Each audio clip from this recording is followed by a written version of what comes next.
Hello everybody, I hope that all is going well. We are now into week 4 of our course, Critical Reading, so this semester is flying. Hopefully at this point you've had time to start to think about what you're going to do for the summary assignment, which is the first major writing assignment of this course, which we went into detail a bit last week on. If you haven't, please definitely at this point start thinking about that. It's going to be due a week from this Monday, so if you watch these videos on Monday, you got a week to turn it in. Again, you can choose to do your summary essay or summary assignment on any of the 50 essays in our anthology here. So go through, pick out one that seems interesting to you. You can decide to do your summary on one of the essays that we've covered together in class. So the Malcolm X essay or the Stephen King essay, things like that. Or I definitely do suggest, picking one that maybe just sticks out to you or appeals to you.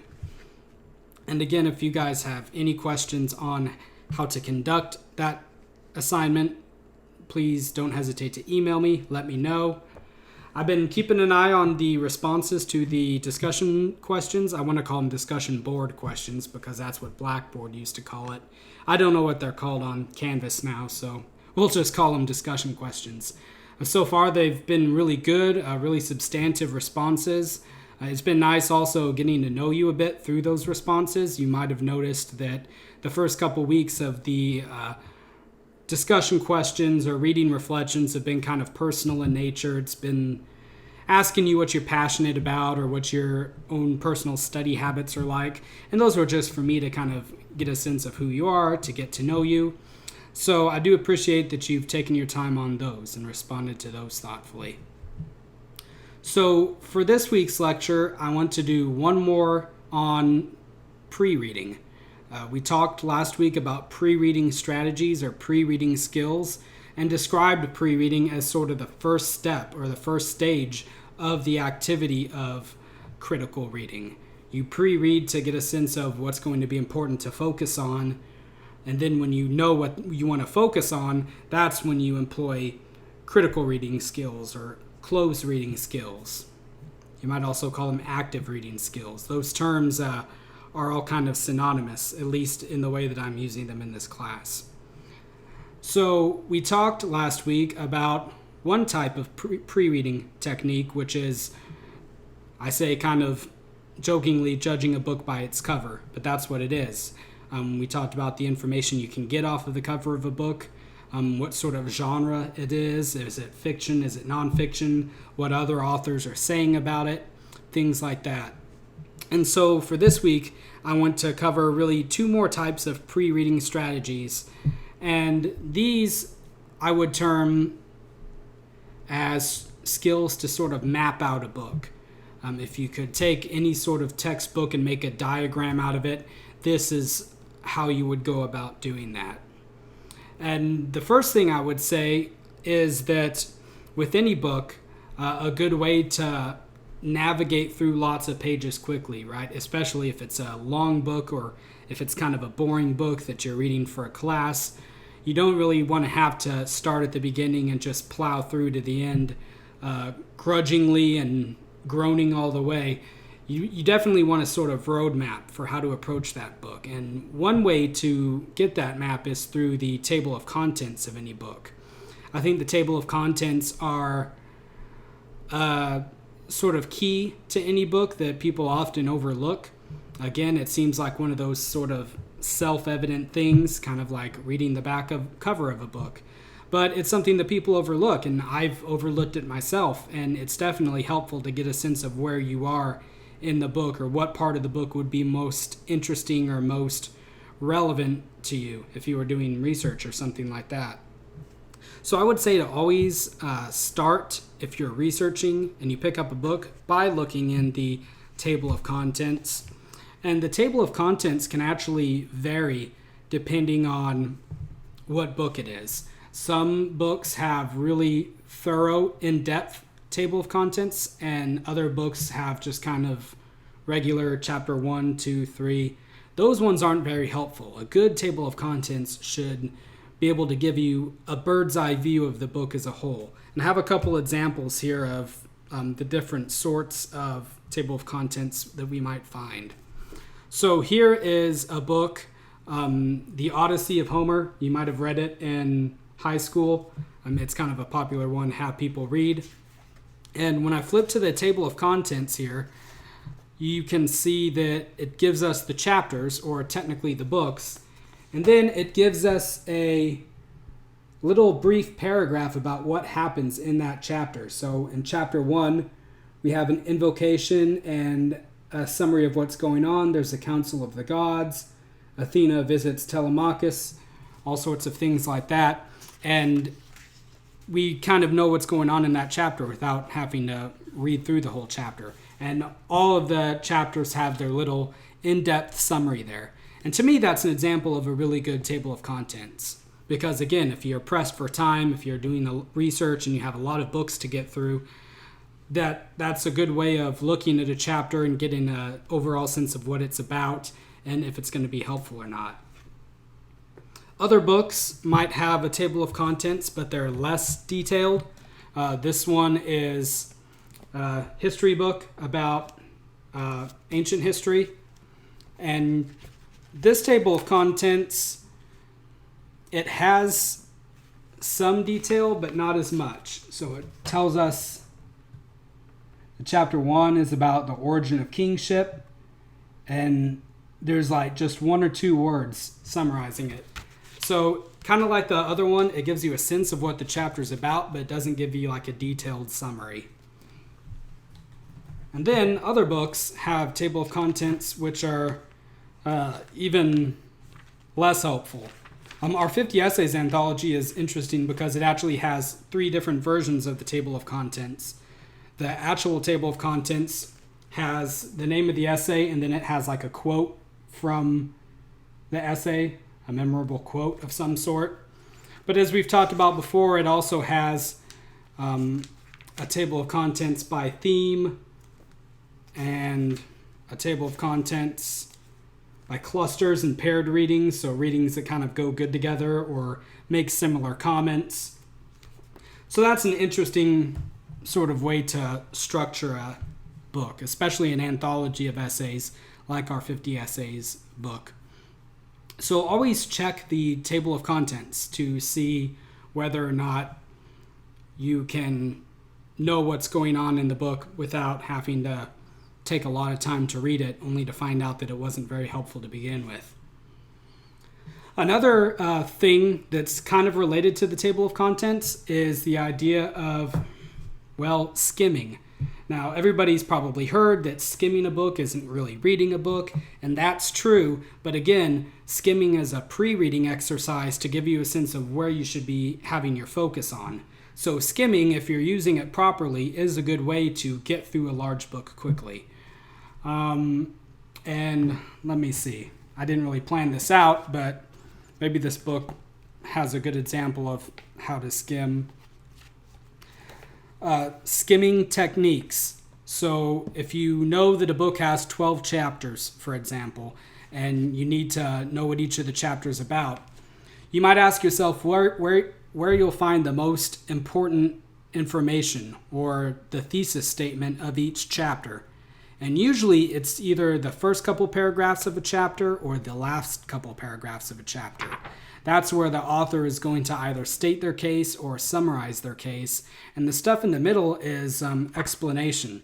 So if you're doing research and you know that in the book the information from chapter 8 would be helpful from the table of contents, you've got that narrowed down, and then you can go to chapter 8 and maybe read the first paragraph, see what it says. Does it tell you what the chapter is going to be about? And chapters, in a lot of ways, are sort of organized like your traditional essay might be organized. You will have your introductory paragraph, which will have a thesis statement. Sometimes it'll be a statement of a problem, things of that nature. And then if that's not very helpful, you can go to the last paragraph too, which is usually summarizing things. Not always, but this is just a sort of rule of thumb to follow. So the introductions and conclusions of chapters, and on that note, the introductions and conclusions of books. I've done this myself quite a few times, doing research papers and things like that, where I had a stack of books and I knew that each of them had something that might kind of be useful or interesting to me. So I would pick it up, and sometimes a book will have a clear introduction. Our 50 Essays book has an introduction before it actually gets into the different essays. So there's the introduction for students right there. That's actually a useful essay to read if you ever have some spare time and you want to know more about definitions such as active reading, passive reading, things like that. And things in this introduction, actually a lot of it are things that we've been talking about and that we're going to cover in these lectures as well. So if you get a chance, read that introduction. But anyway, reading an introduction of a textbook especially will give you a sense of what the whole book will be about. Sometimes there's even sort of a breakdown of each individual chapter in the book in that introductory chapter. And in the concluding chapter too, because the book is usually structured the same way that the chapters within the book would be structured. You've got to have your main point stated at the beginning, and you probably summarize either your main point again or why it's important at the ending of that book. So always look at beginnings, always look at endings, and use, again, the table of contents to get you to the sections of a textbook that seem like they'll be more important to you or most relevant to whatever it is that you're doing for a class. So again, like I was saying, that's a way to sort of pre-read, or some people would call it speed read, through a big book fast, but it's no substitute for actually taking in everything that the book has to say. So by no means do I suggest to only pre-read or only skim.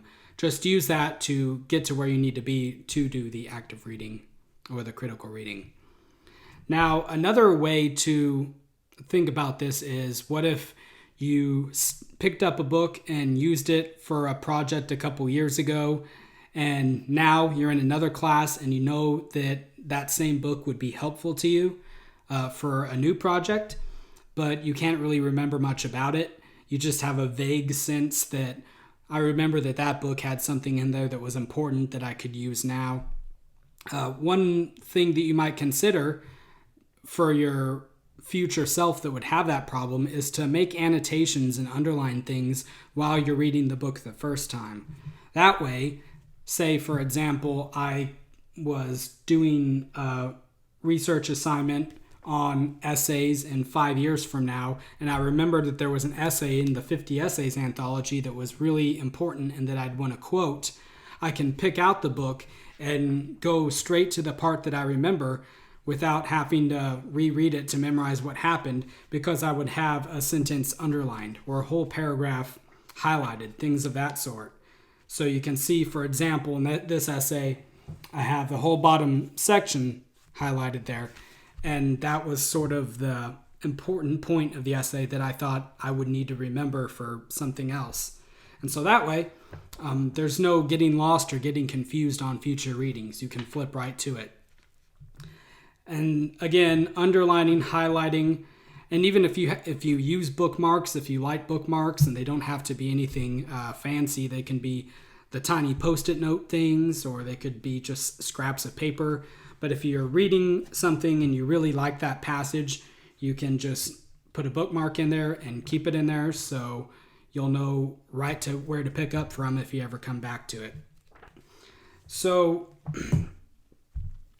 annotating, highlighting, it helps you remember where the important things were at a future date, but it will also help you to have a sense of what the book or the essay looks like as a whole. Because if you're highlighting or underlining the important passages, you're probably making what roughly amounts to a sort of skeletal outline of the book as a whole.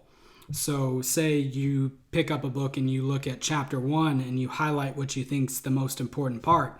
That's probably the main idea or the thesis of that chapter. And then you do the same thing for the next couple chapters.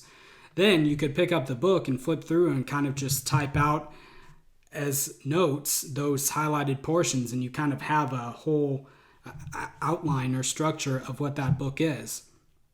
And that helps you to see whatever it is you're reading, again, from a bird's eye view.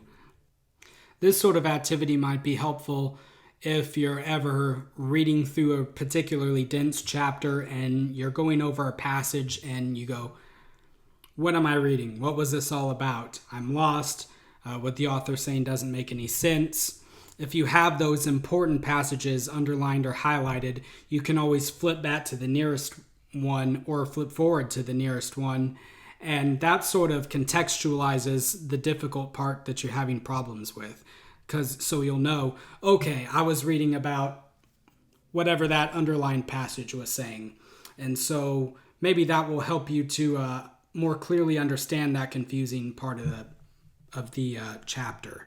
It's similar to the sort of optical illusions, or maybe you wouldn't call it an optical illusion, but hopefully you know what I'm talking about here, where you'd see a photo of something that looks sort of like an abstract piece of art. It's strange and you don't really know what it is. But then after somebody has you take a few guesses, they show you the zoomed out image and it's something pretty common or mundane. It's like a piece of tree bark or a concrete sidewalk, things like that. It was only the fact that you were only looking at it super zoomed in, super close up, that made it look unfamiliar or strange. Reading can be the same way.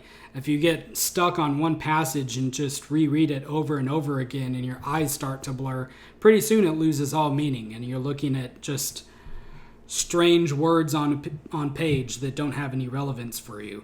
But when you take a step back and you remember that this passage is part of a particular section, that's part of a particular chapter, that's part of a particular book, and you remember the sort of main idea or theses for the book and for the chapter and for the section, you'll have a better time of understanding what it is that you're trying to read. It'll make more sense. Hopefully that made sense. But underlining, highlighting important passages, I have that included as a pre-reading technique, even though you could technically argue that it's also an active reading technique, because I think I mentioned before how annotating especially, but underlining and highlighting too is a way of engaging with the text that you're reading so that it seems more like you're having a conversation with it, so that it's not just you speeding through texts as fast as you can to get the assignment done. It's pausing and reflecting on what's being said, choosing to highlight what you're getting out of it, what you find important. Or you could even use underlining and highlighting as a means of marking what's confusing to you. You can make a little check mark or an X next to a word maybe that you didn't understand and leave a little note to yourself saying, look this up later. Things like that. So when you approach the readings for this week, Mother Tongue and Me Talk Pretty One Day by David Sedaris, who's kind of a comedy writer, try utilizing some of these strategies. Try taking the essay and breaking it down into its component parts so you can see the sort of skeletal outline of the essay. What passages seem to be important to you? Underline those, highlight those. Where does the author seem to really make their main point? A lot of these essays aren't really argumentative essays. Some are, so there's not really a part where you could say this is the thesis statement, because that's more of like an academic essay sort of thing. But there's definitely at least one passage in every essay where I'm sure it will seem like the author was really driving the point home. Why are they telling this story to begin with? What's the relevance of it to us as readers? Find that passage, mark it, and that will give you a sort of really brief overview of what the essay is about. When you come back to it later and you're flipping through, you see that passage and go, oh yeah, that's what it was. So that'll be it for today, or for this week. Next week, we're going to go into more detail about critical reading. We're going to kind of break that term down a bit, because I'm sure you've probably already picked up on the fact that critical reading, active reading, close reading, these are all terms that are pretty similar. And I want to go into it in more detail, and we'll talk about how to do critical reading. Again, don't forget that the summary assignment is going to be due a week from this Monday. So get that done. I'm going to have the assignment submission for that assignment in this week's module in Canvas. So if you can't find that, get a hold of me, let me know. And yeah, that'll be about it. And thank you very much for watching, and I'll see everybody next week.